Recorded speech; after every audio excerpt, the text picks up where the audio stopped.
방송에서 제공하는 부동산 정보에 대해서는 방송사에서 책임지지 않습니다. 결과에 대한 책임은 투자자 개인에게 있습니다. 시청자 여러분 안녕하십니까. 이춘모의 시간입니다. 벌써 새해도 며칠이 지났습니다. 오늘은 2018년 부동산 바로 알기.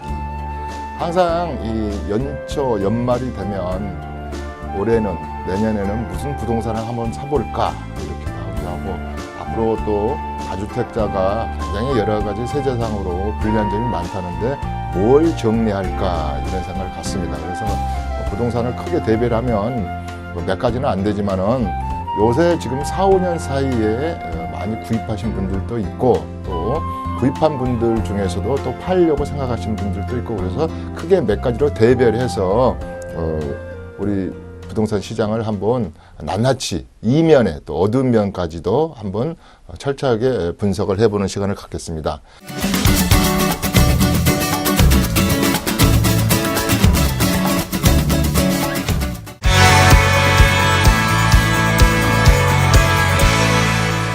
그 중에서도 여러분들이 2009년 5월 4일부터 아주 지겹게 들은 얘기가 빌라, 다세대, 특히 도시형 생활주택이라는 말을 많이 들었습니다. 그래서 과연 이거 가지고 있어야 되나?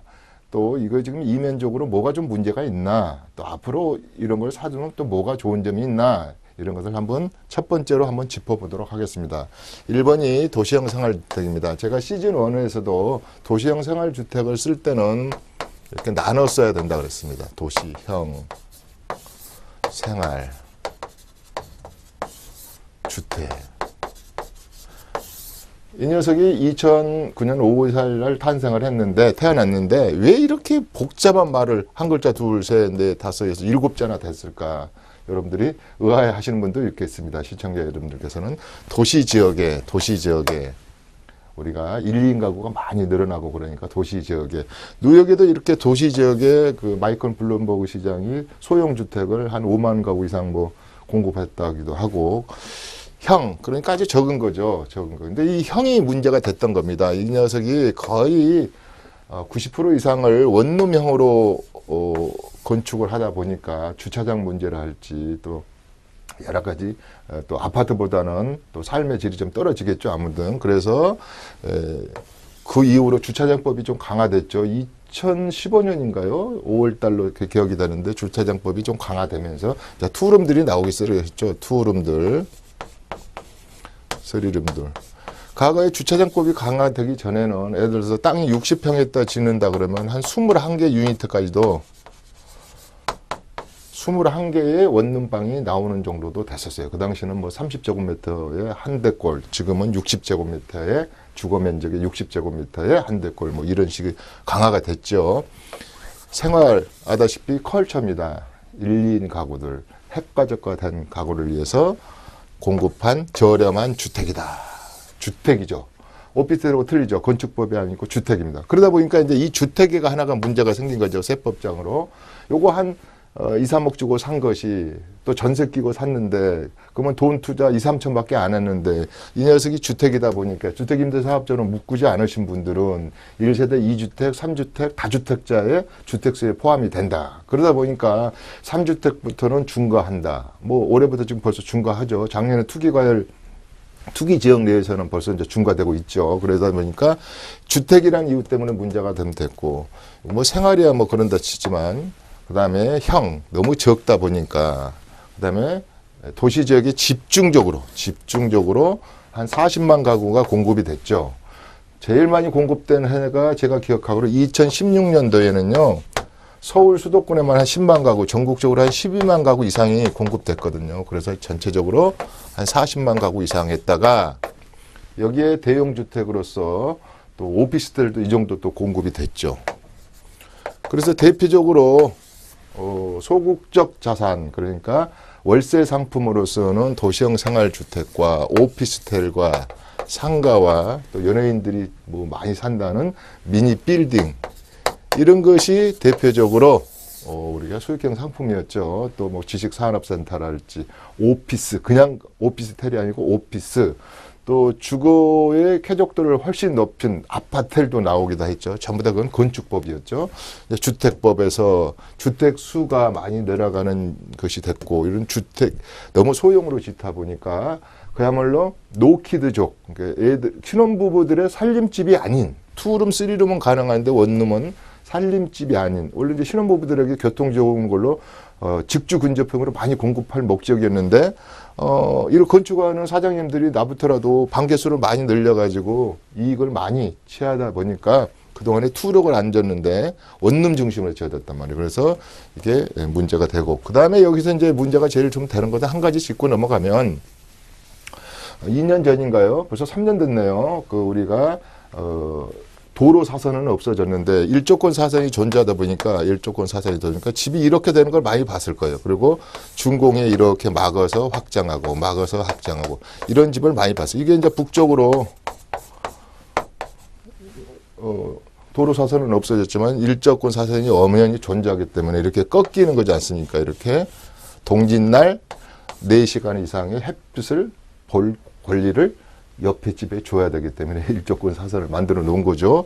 저는 개인적으로 이게 그렇게 우리가 지금 전기를 할지 이런 게, 가게에는 우리가 동짓날이라 할지 햇빛이 안 들어오면 빨래도 안 말리고 그랬지만 여러 가지. 그 다음에 이제 요새 또 뭐 화재 때문에 피로트에 대한 것이 지진이랄지 또 피로트 공법에 대해서 또 문제점이 좀 대두되기도 하고 그랬죠. 아무튼 그래서 전체적으로 주차장은 피로트를 깔고 이러다 보니까 이런 거 사신 분들은 또 이행강제금이 좀 나오죠. 그래서 이행강제금이 나오면은 이게 불법 건축물이기 때문에 이게 전세가 안 나갑니다. 왜 전세가 안 나가냐면 요새는 대부분 신혼부부들이랄지 전세 대출을 받는데 이게 이제 이런 것을 사신다 그러면 건축물 관리대장에 빨갛게 불법 건축물로 해서 5년간 이행강제금을 물어야 되잖아요. 한 7, 8평 하면 60만 원에서 한 80만 원 정도 물잖아요. 이렇게 물다 보니까 전세 대출을 받을 수가 없어요. 그래서 요 2층, 요거는 1층이라고 2층, 3층은 정품이 나오는데 이렇게 꺾인 부분들은 그렇게 전세 놓기가 힘들고, 그 다음에 지금 오늘에 2018년 1월 달에 도시형 생활주택은 하나의 큰 문제점은 이렇게 공급이 가다되고 오피스텔이 대형주택이 많이 나오고 또 앞으로 공적주택이 100만 호가 쏟아지기 때문에 아무래도 주거 환경이 아파트먼트보다는 못하죠. 그러다 보니까 전세가 안 나갑니다. 전세가. 그래서 전세에서 좀 고전을 하고 있고, 특히 갭투자로 사셨던 분들은 80%에서 90%가 세입자의 돈으로 산 거기 때문에 세입자가 저 방 빼주세요. 거꾸로 방 빼주달라는 거죠. 이제 역전세 개념보다는 저 더 좋은 삶의 질로 이사 가야 되니까 방 빼주세요. 그러면 내가 지금 2억짜리를 집을 전세를 1억 7천을 주고 샀다면은 지금까지는 내 집인 줄 알았거든요. 아이고. 이제 방 빼주세요. 세입자가 할 때는 이제는 내가 세입자 집이었구나. 나는 요만한 한 평짜리 화장실밖에 가지고 있지 않았구나, 이걸 느끼게 됩니다. 그래서 지금 전세 빼달라 그럴 때 고통스럽고 좀 그렇다. 그래서 또 너무 많이 초과 공급되어 있는 면도 있다.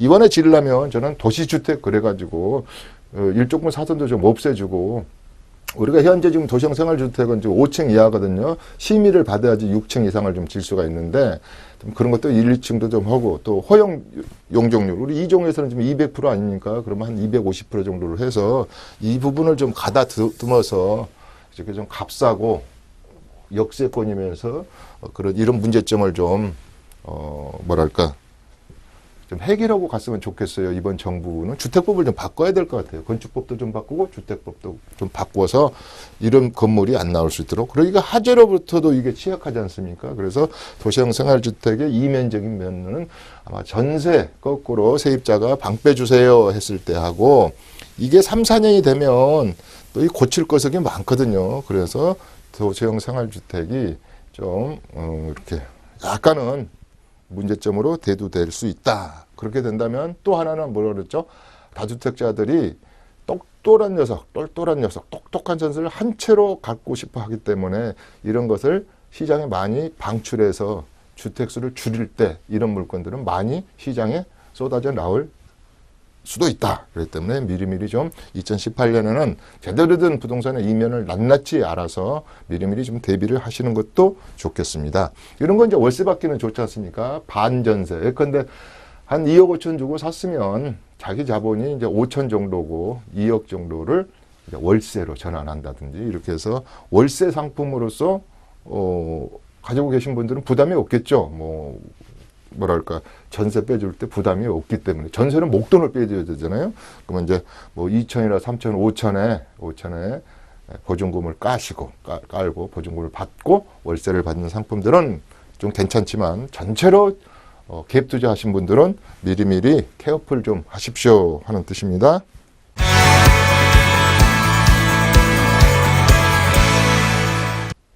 오피스텔 나왔습니다. 오피스텔이 참 여러 종류죠. 근데 지금 주거 대용으로 자 오피스텔 할까요?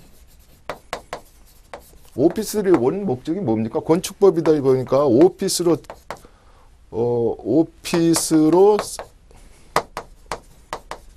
사용하라 그런 거 아니겠습니까? 이렇게 스튜디오형처럼 방도 있고 약간 그 주거도 하면서 뭐랄까 사무용 공간을 만드는 게 오피스인데 텔을 붙여가지고 이제 주거화 많이 했죠. 주거화. 그다음에 이제 아파텔.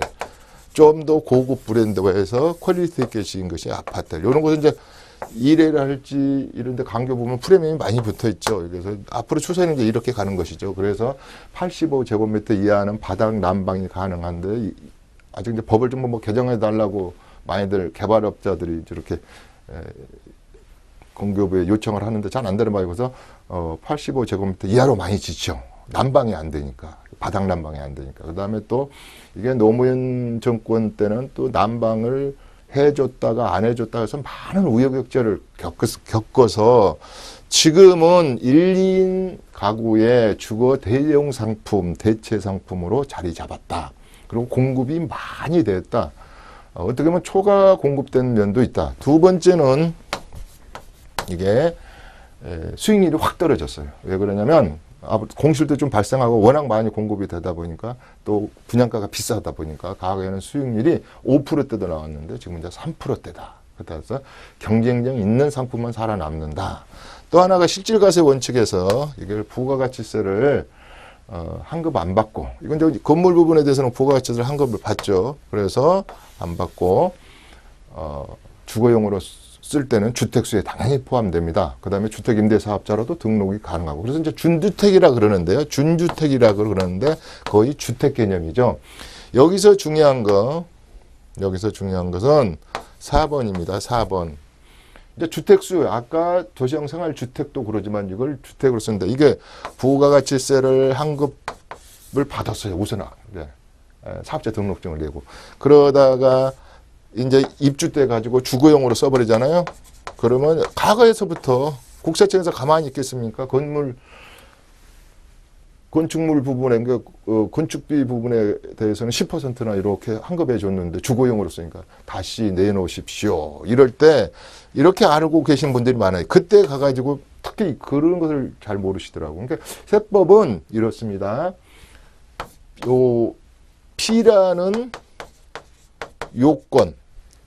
P라는 요건을 가지면 Q라는 법률 효과가 발생한다. 이런 말을 씁니다.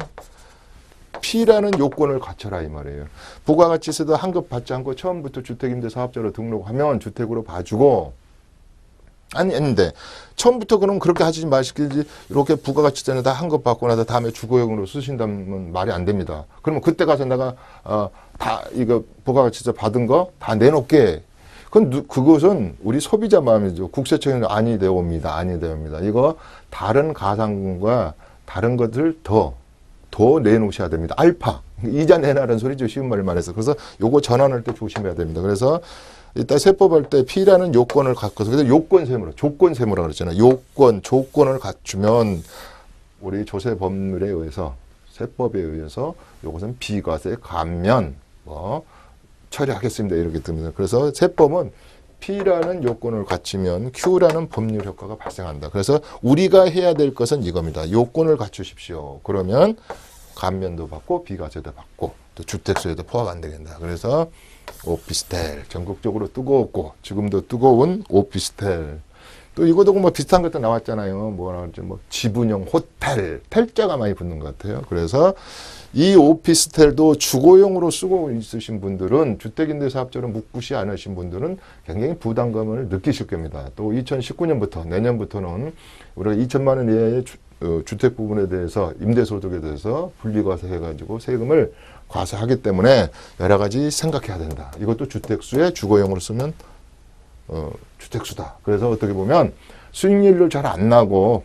2% 3% 나온다든가 그러면 괜히 이게 주택수만 많이 가지고 있네. 그러면 내가 똘똘한 놈을 살 때 이 놈을 팔아가지고 이 녀석을 팔아가지고 더 보태서 아주 좋은 똘똘한 녀석으로 사야지. 그럴 때 이것도 매물이 많이 나올 수가 있다. 아까 도시형 생활주택하고 같은 범주다. 그렇기 때문에 지금 아직은 작년 재작년에 분양해가지고 입주하지 않는 물량도 많거든요. 아까 도시형 생활주택도 비슷하게 오피스들도 비슷하지만 막 10만 가구 이상씩 분양을 했지 않습니까? 2016년부터. 그러면 이게 짓는데 2년에서 3년 걸려야 되니까 이제 쏟아져 나오겠죠. 올해부터 쏟아져 나오고 내년부터 쏟아져 나왔을 때 한계가 있다. 그리고 제가 보니까 실전에서 보니까 집세를 100만 원, 200만 원 내는 것은 아무리 대기업의 과장급이라도 그렇게 주거비로 지출하는데 꺼리낌을 갖고 부담감을 느낍니다. 그래서 저는 그 도시형 생활주택이 좋았던 이유는 하나 뭐냐면 적당하게 40에서 45만 원, 50만 원, 좀 강남권 같은 데는 60만 원 정도. 그러면 이제 둘이 사용하면 30만 원 정도, 혼자 사용해도 절 부담이 없는 거. 오피스텔은 좀 더 부담이 있죠. 왜냐하면 관리비가 비싸잖아요. 관리비가 평당 뭐 8천 원이다, 6천 원이다. 그다음에 뭐 주차장비는 주차료는 또 따로 내야 된다. 이렇기 때문에 주인에게 임대인에게 지불되는 집세 플러스 다른 부수적인 생활비하고 우리 경비들이 많이 관리비가 나가기 때문에 부담스러워하는 거다. 그래서 우리가 주택수를 줄일 때 도시형 생활주택하고 오피스텔을 먼저 줄일 확률이 많다. 그럼 시장에 물건이 좀 많이 나온다. 이런 개념으로 보시면 되겠습니다.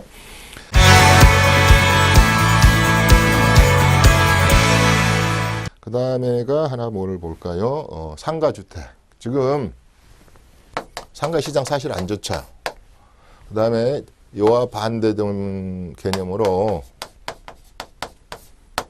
우리가 또 이게 제가 상가주택, 겸용주택 이게 허가 실이 많다 그랬습니다. 이건 노망이거든요. 밑에 상가 2개 깔고 내가 위에 살고 세입자들이 월세 받고 환상이죠. 근데 문제는 이 녀석이 건축비에 비해서 땅 매입비에 비해서 장난이 아니라는 겁니다. 돈이 많이 들어간단 말이죠. 17억에서 20억, 30억이 들어가기 때문에 괜히 잘못하면 이게 전세란 것은 빚이라 그랬습니다. 그래서 무늬만 내가 가지고 있는 꼴이 돼서 결론적으로 상업용 상업용을 대신할 수 있는 상가주택을 빼고는 신도시랄지 또 우리가 택지개발지구 내에 있는 그 다음에 기업도시 또 뭐 우리가 뭐 혁신도시 내에 있는 상가주택은 그렇게 수익률이 많지가 않습니다. 다 실패한 케이스를 많이 봤어요. 차라리 주차장 같은 거 하나 가지고 있어서 나오는 수익률만 더 못한다. 이런 거에 대해서 또 상가시장이 결국은 큰 녀석이 다 흡수해버리거든요. 그게 스트로 이펙트죠. 여기에 큰 등치 큰 녀석에 몰이 생기면은 전체적으로 빨대 효과가 발생해서 상가가 분양받을 때는 평당 서울이 8천만 원, 뭐 6천만 원, 7천만 원 어떤 경우는 1억씩 받았는데 이게 이제 세입자가 장사를 못한다든가 상권이 형성 안 되면 정말로 애물단지가 되는 겁니다. 상가. 그렇다고 뭐 상가가 다 나쁘다는 소리는 아닙니다.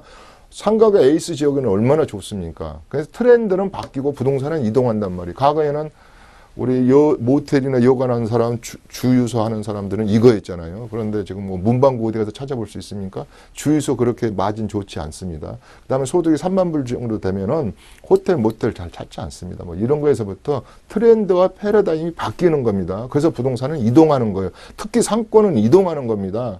A라는 상권이 B로 이동하고요. B라는 상권이 C로 이동하는 겁니다. 이게 어떻게 보면 상권은 발이 달렸다고 해도 과언이 아니에요. 그래서 상가는 차라리 애인이 낫다 이런 말을 해요. 그러니까 검증된 이미 상권이 형성된 오래된 상가를 사는 것이 낫다. 새로운 친구는 아직 검증이 되질 않았다. 어떻게 멋을 부릴지, 성격이 어떻건지, 상권이 형성될지를 모른다. 이렇게 표현하겠습니다. 그래서 좋다 안 좋다를 떠나서 상업용 부동산 시장하고 상가주택 시장이 대표적으로 수익형 상품인데요. 굉장히 뭐랄까 케어풀하게 골라야 된다. 심사숙고해서 골라야 된다. 이런 말을 했습니다. 내가 어디 가서 모텔을 하나 하고 싶다 그러면 그 모텔에서 한 달 이상은 같이 자면서 상권을 분석해야 된다. 뭐 이런 말도 했습니다.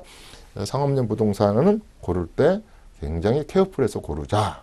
또 제가 이런 말 많이 했죠. 미국의 어느 상가나 상업용 부동산을 중개하는 브로커는 경력이 7년 이상이 돼야지 이런 걸 중개할 수 있다.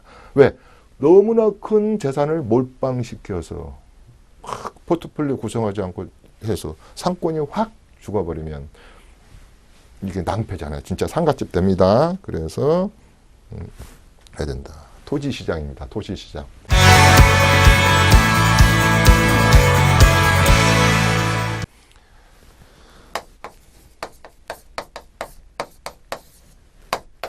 자, 토지시장. 올해만 해도 약 원래 24조 원인데 한 17조 원 정도가 토지 보상금이 나와서 그 중에 50%는 다시 토지시장으로 갈 것이다.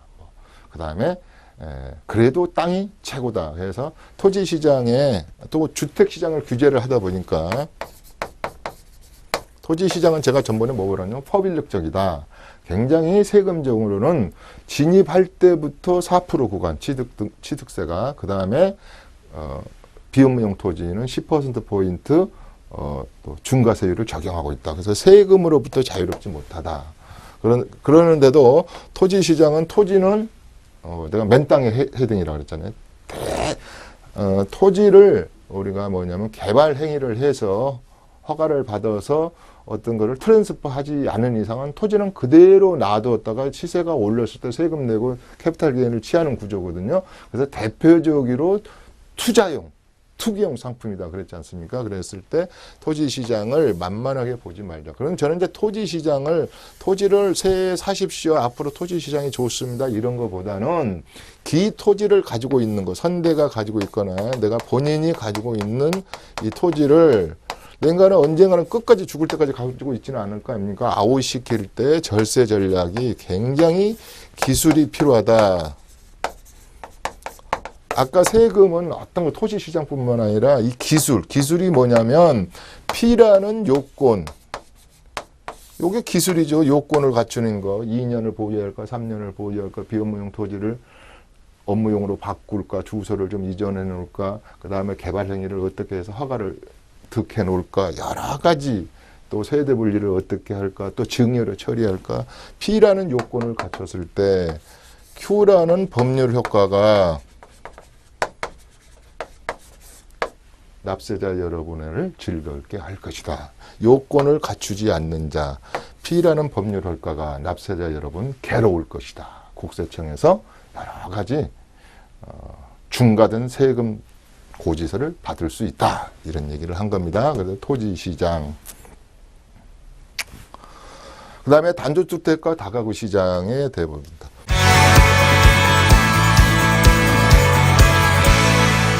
그러면 세상이 아파트만 있느냐? 물론 아파트 세상입니다. 우리 대한민국의 열채 중에서 집 가구수 열채 중에서 거의 6채 이상이 서울이 한 5.8 정도 되는데 아파트 공화국입니다. 1984년도 5년도에는 이 아파트 시장이 13%밖에 안 됐다 그랬대요. 근데 이게 그냥 이렇게 오면서 거의 아파트. 강주 같은 데는 거의 78% 아파트. 세종시도 그건 80%, 70% 넘게 아파트 시장. 이래서 아파트 시장인데 그래도 남아있는 단독주택은 두 가지로 나눈다 그랬죠. 제가 단독주택은 뭘로 나누냐면 신축을 할 수 있는, 신축 판매업을 할 수 있는, 아까 도시형 생활주택도 짓고 아까 경영주택도 질 수 있는 어번 인필 하우징용,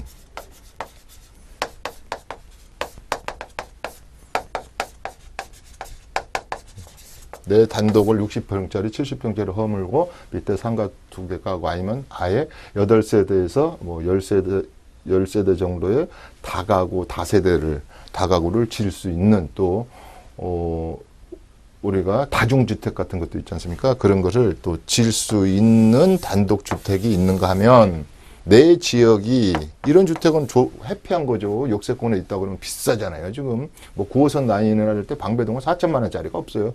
전부 다 뭐. 그래서 이런 게 있냐면 나는 소방차도 못 들어간다. 소방차가 우리 집에 불 나면 소방차가 오는 게 아니고 리어커에다가 물을 싣고 해서 불을 꺼야 된다. 그게 뭡니까? 도시재생이랄지 뉴타운 사업, 재개발, 재건축 지역에는 소방차가 다 들어가니까 인프라가 좀 있으니까 이런 거에 대한 것을 팔아야 될까 말아야 될까 트랜잭션 이렇게 해서 신축 사업으로 할까 뭐 이런 거죠. 그랬을 때 제가 하고자 하는 것은 이 단독이라는 녀석은 과거에부터 보유 기간이 길어요. 20년, 30년 됩니다. 제가 조크로 이런 말 하죠. 사우디나 쿠웨이트 가가지고 목수 일을 해가지고 열심히 3년에서 피땀 흘려가지고 단독 하나 산 경우도 많았어요. 그 당시. 보유 기간이 높고 이 취득원가가 엄청 낮아요. 물론 1세대 1주택 같으면 큰 부담은 없으나 아까 이제 다른 주택이 있어서 이 녀석을 팔려고 하다 보니까 배보다 배꼽이 더 큰 거예요.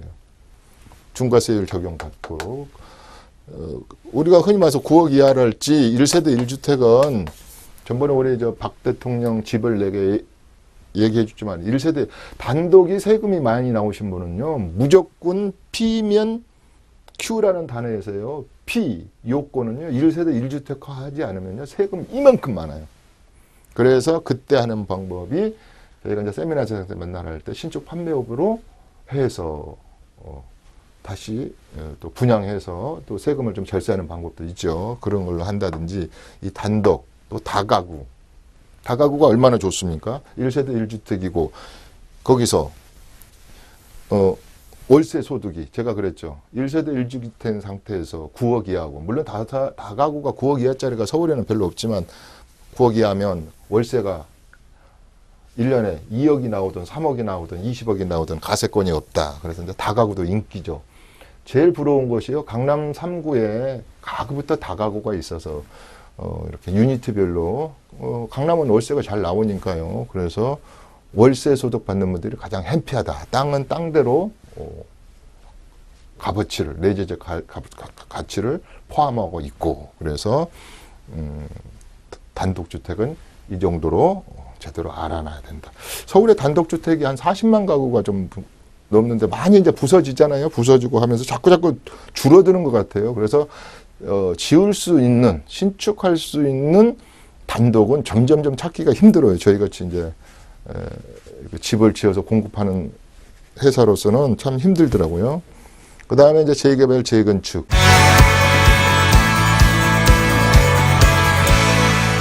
말도 많고 갖고도 쉽고 재개발, 재건축입니다.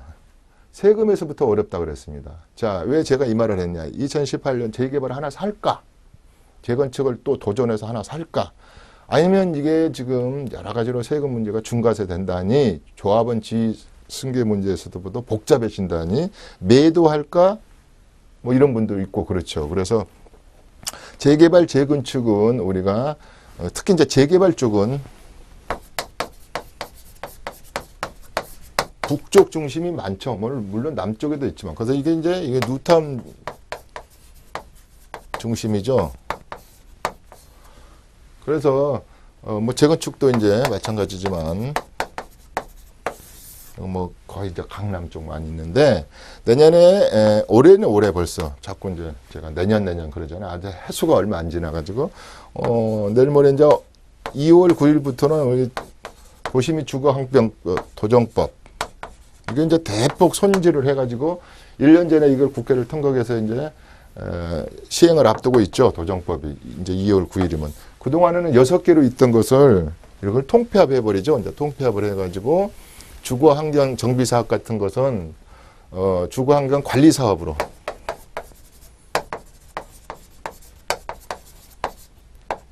관리사업으로 묶어버리고 환경정비는 도시 환경정비는 없애고 그다음에 이제 재건축, 재개발,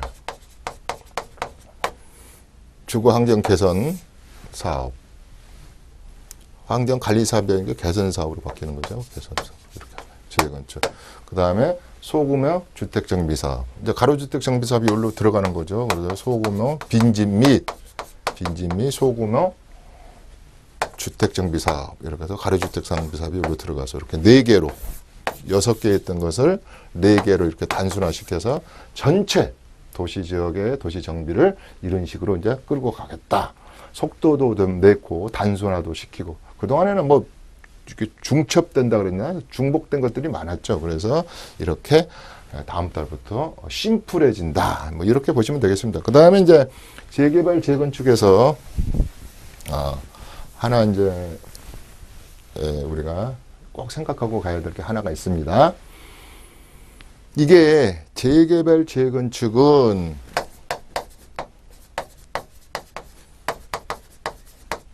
우리가 세테크 시간이니까 명색이 세금이 아주 복잡하다. 세금 자체. 두 번째, 파리 대책으로 인해서 조합원 지위 승계가 내 저 물건 하나 재건축 사가지고 내가 현금 생산자가 아니고 조합원 지위 양도는 이런 것은 이제 제가 시간이 없으니까 이것까지는 설명 안 하겠지만 이건 꼭 조합장한테 물어봐야 되겠죠. 조합장님 이거 내가 사면 이거 현금 생산자 아니고 정식 내 저 승계 조합원으로 되는 겁니까? 물어봐야 되잖아요. 그래서 이거 복잡하잖아요. 2, 3 뭐 있습니다. 언제 제가 정규 시간에 재개발 재건축 할 때 이거 쑥 한번 해드리겠습니다. 그래서 절세 전략이 굉장히 필요하다. 앞으로 끊임없이 이런 녀석들은 5년 안에 새 아파트로 트랜스퍼 하기 때문에 인기도 있고 하늘 높은 줄 모르는 것 같아요. 계속 비싸지 않습니까? 희소성 때문에 그렇죠. 그래서 우리가 투자할 때 보통 이제 내재적 가치, 그다음에 미래적 가치, 가치 투자 그러잖아요. 가치 투자, 투자 가치, 미래 가치, 약간 거시적인 거죠.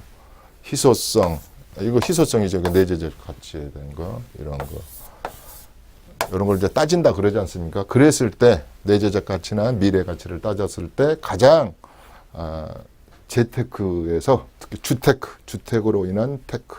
우리가 언제부턴가는 집은 춥고 배고플 때 따뜻하게 뭔가 비와 바람을 막아주는 것이 집인데 언제부턴가 우리가 집테크가 돼가지고 재테크 수단으로 변한 지가 오래됐습니다. 그래서 어떻게 됐든 간에 내재적 가치나 미래 가치가 가장 앞으로도 꾸준히 인기가 있을 것은 두말할 것도 없이 새로 지어지는 인프라가 구축되어질 재개발과 재건축이다.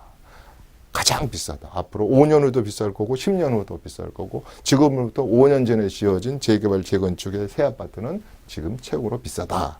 이렇게 정리를 하겠습니다. 분양권, 입주권, 청약시장.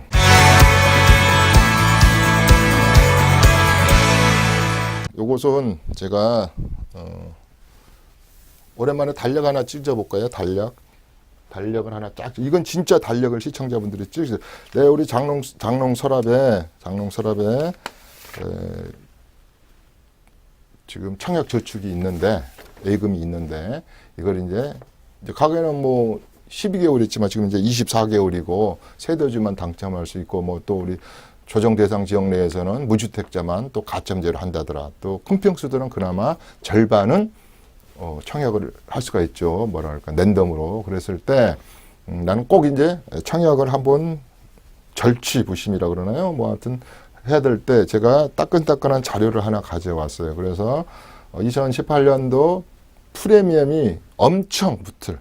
하여튼 최고로 뭐랄까 그 투자 열기가 고조될 지역을 한 20군데 정도를 뽑아왔거든요. 그래서 여기를 쭉 칼렌더로 지금 하나 이렇게 적어 드릴 테니까 이걸 아예 그냥 달력을 넘겨가면서 청약하실 분들은 제가 엑기스로 한 20개를 뽑아 왔으니까 칼렌더를 만들어 왔어요, 제가. 그렇기 때문에 여러분들이 달력에 한번 적어 놓고 청약 기회를 놓치지 마시기 바랍니다. 요걸 집중적으로 좀 해드릴 테니까 오늘 2월 달부터 나오는 것이요.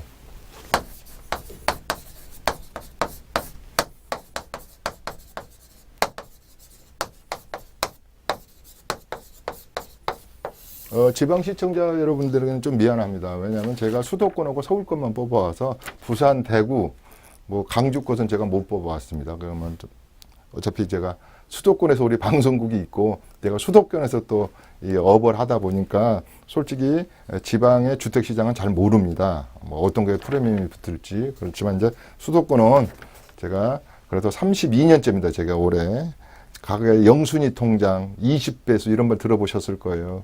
그런 거 있을 때부터 분당 신도시 누구는 2번이나 됐는데 나는 20번을 넣어도 안 된다든지 뭐 이런 거에서 당첨되기가 하늘의 별따기죠. 그래서 뭐 너또 청약이란 말은 2006년도에 내가 판교에서 그 뭐 신문에 봤을 때 그냥 애기 아버지가 되니까 노또 됐다고 그냥 애기를 그냥 이렇게 들었다 놨다 하던 기억도 많이 봤는데 2월 달에 보면 강남구에 가가지고 가장 강남 사람들을 좀 기다리고 있는 것이 개포 주공 8단지죠.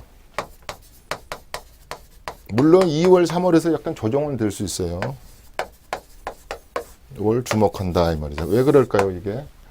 이게 현대하고 GS건설이 컨소시엄 해가지고 요게 공무원 임대 아파트를 샀잖아요. 그리고 이제 전체 한 2천 가구를 분양하는데 조합원이 없는 거 아닙니까? 그래서 조합원이 없는 상태에서 한 350세대, 한 60세대는 장기 20년이랄지 시프트로 빼놓고 나머지는 다 5월 분양하니까 아마 대단한 청약 열기가 있을 거예요. 그런데 여기서 하나는 지금 허그라는 것이 직간접적으로 지금 분양가 상한제를 이렇게 뭐랄까 암시하고 있죠. 뭐 이렇게 관여하고 있죠. 그래서 그렇게 많이 분양가를 올리지 못할 것이다. 만약 그렇게 안 한다면 이런 지역은 분양가가 우리 반포, 투포라고 그러죠. 반포, 개포는 아마 4,600에서 4,700까지도 분양을 했을 거예요. 분양가가. 이건 너무 높다.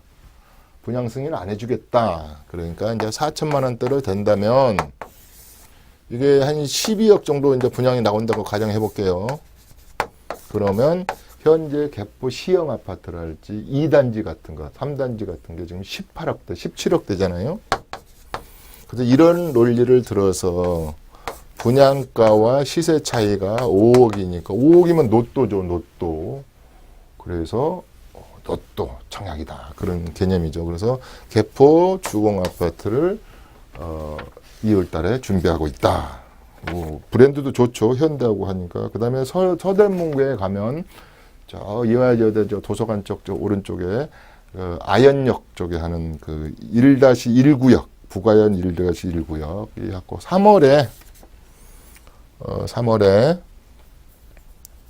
염리동 염리 3구역 여기를 분양을 앞두고 있다.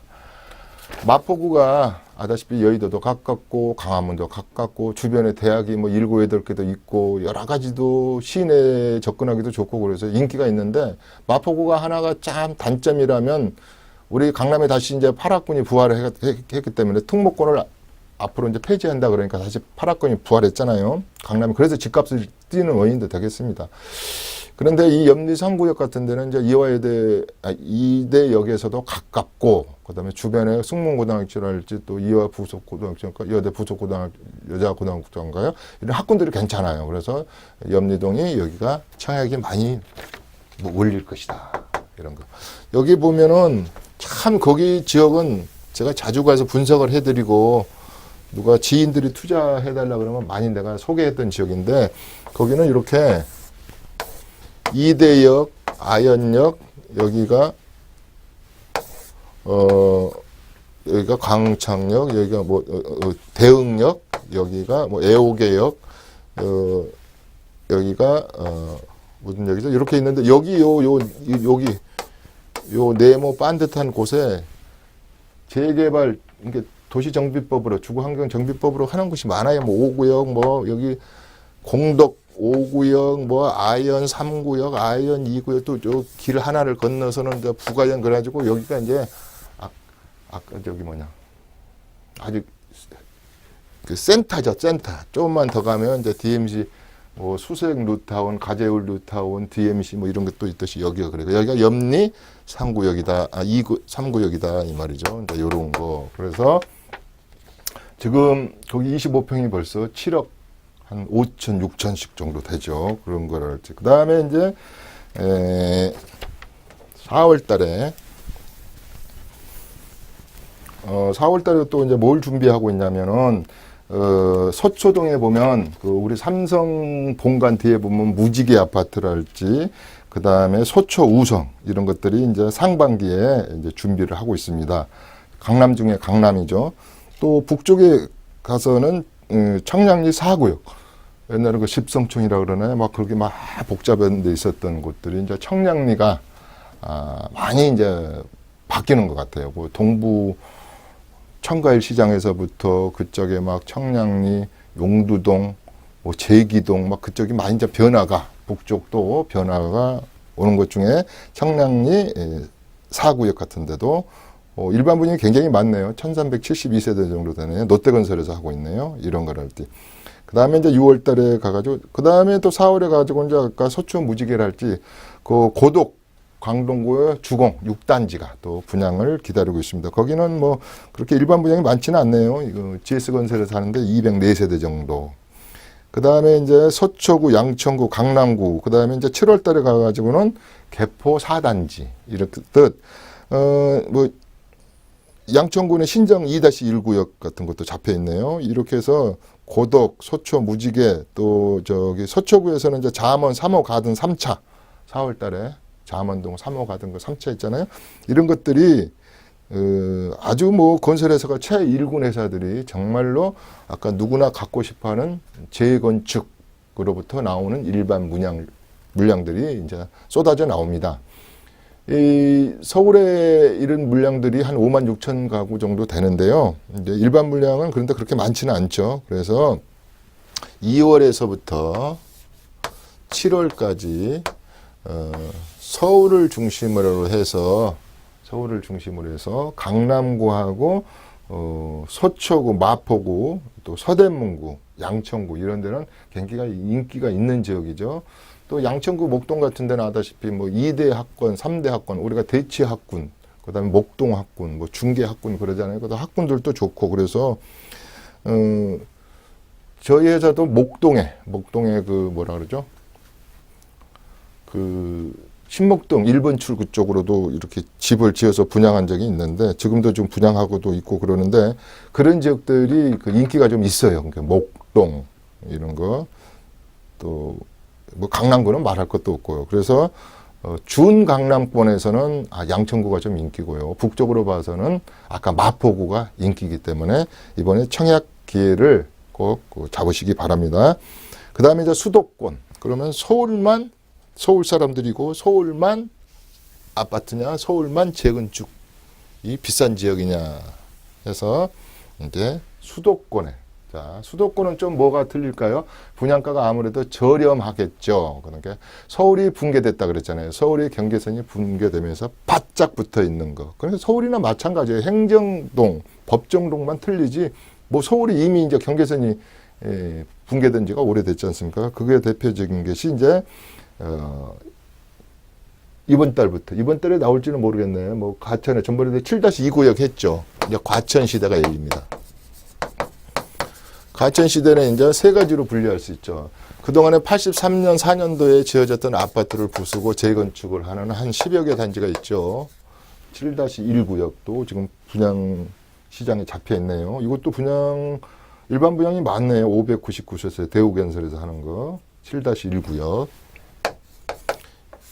이런 시장이 있고, 옛날에 보금자리라 그래가지고 그랜블트를 밀어버리고 하는 지식정보센터. 한 6년간 질질 끌다가 이제서 이제 4월부터 분양하는 것 같아요. 그래서 그린벨트를 풀어서 하는 과천 지식정보센터. 그 다음에 과천에 많이 지어진 게 이제 공적 아파트죠. 공적 아파트 등에 이제 뉴스테이하고 엊그저께 우리 주거복지 로드맵이랄지 이런 걸 발표한 공적 주택의 85만 세대에서 100만 가구를 만드는 것들이 이런 과천을 중심으로 이렇게 분양을 하고 있다. 그래서 과천은 그렇기 때문에 그렇게 쾌적하고 주거 환경은 좋은 면에 반해서 이렇게 그린벨트를 풀어서 분양가가 약간은 저렴할 것이다. 정해지겠지만 당연히 저렴할 것이다. 그래서 과천은 제가 꼭 특히 특별 분양, 특별 분양을 자격을 가지고 계신 분들은 과천에 청약을 하셔야 된다 그랬습니다. 제가 전번에 시즌에서 뭐라 그랬냐면 과천은 종합 전시장이다. 뭐의 종합 전시장이냐?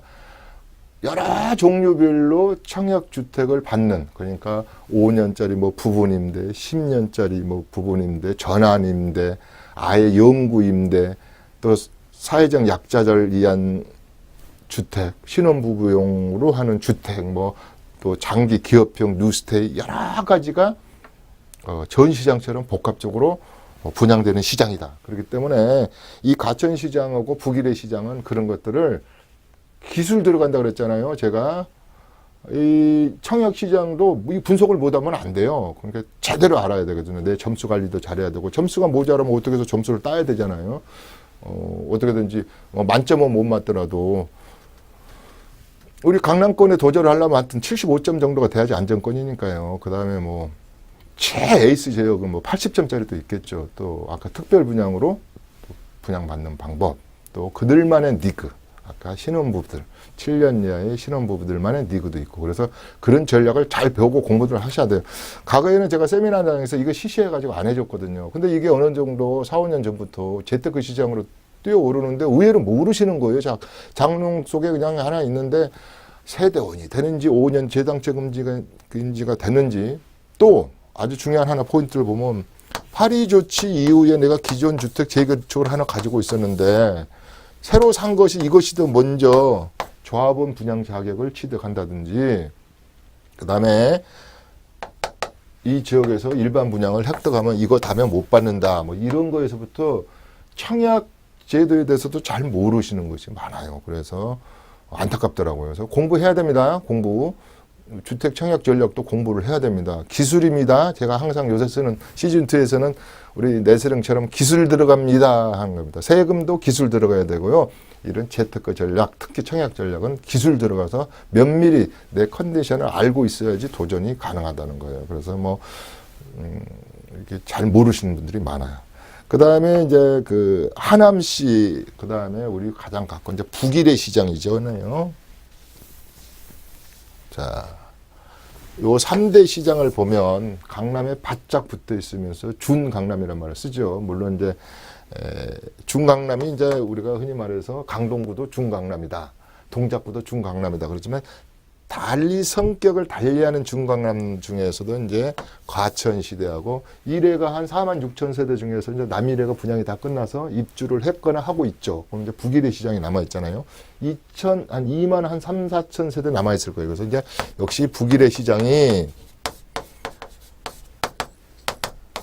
청약을 할 수 있는 로드맵이 잡혔다. 언제로 잡혔냐면 7월에서 8월경에 이렇게 잡혀 있다. 그래서 A3 구역에 꽤 많이 나오네요. 1078세대하고 658세대 정도 나오는 북일의 시장이었고, 또 북일하고 붙어져 있는 옛날에 2-1 구역, 2-2 구역, 그 가락동 구역도 인기가 있었지만, 또 마천동 거기도 좀 그렇고, 그런데 요즘 또 뜨고 있는 지역이 송파구하고 바짝 붙어 있는 감일 감북 지역. 감일 감북지. 여기도 우리 보금자리 주택 시장들이었잖아요. 보금자리. 이런 것이 이거의 공통점은 뭘까요? 여기다가 이제 아까 미군들 골프장 지금 하고 있는 여기 이거 세종시로 뭐 옮긴다든지, 아니 저기 미군들이 평택시로 옮겼기 때문에 여기도 뭐 아파트를 짓자. 그래서 가장 노린자인 그린벨트를 풀어서 하는 감일, 감북. 이게 전부 다 하남시죠, 하남시. 무늬만 하남시죠. 하남시 그러니까 쫙 무슨 팔당대 밑에 하남시가 아닙니다. 그래서 하남, 북일의 과천. 여기는 준강남으로서 분양가가 저렴합니다. 남일의 분양가가 1,800만 원대였어요. 그런데 지금 매매가가 2,500만 원이 넘잖아요. 실거래가들이. 그렇기 때문에 한 1,000만 원대는 올라온 거예요. 3년 동안에. 그렇기 때문에 북일의 분양가는 뚜껑을 열어봐야 되겠지만 그래도 저렴할 것이다. 감일, 감북도 저렴하다. 왜? 조성원가가 낮으니까 싸게 줘야 되겠죠. 그린벨트 풀었으니까. 그래서 과천, 북일의 감일, 감북. 또 굳이 하나 한다면 앞으로 남아있는 게 김포시장하고 검단 신도시가 남아있고 또 판교 3, 또 금토동, 그 다음에 공적주택 100만 원을 만들기 위해서 40군데, 전번에 9개인가 발표한 것 같더라고요. 이걸 그린벨트를 풀어서 미니 신도시를 만들겠다. 요게 달력에 적어놔야 될 겁니다. 다 시간이 다 됐음으로 인해서 다시 정리해 드리겠습니다. 올해 연말까지 한 20, 30군데, 7월 달까지 한 19군데에서 20번의 청약 기회가 있고요.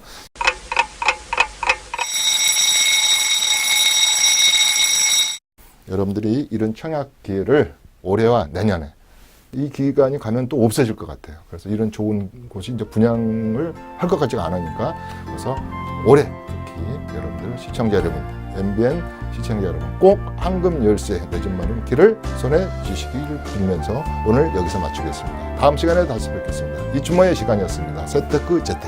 감사합니다.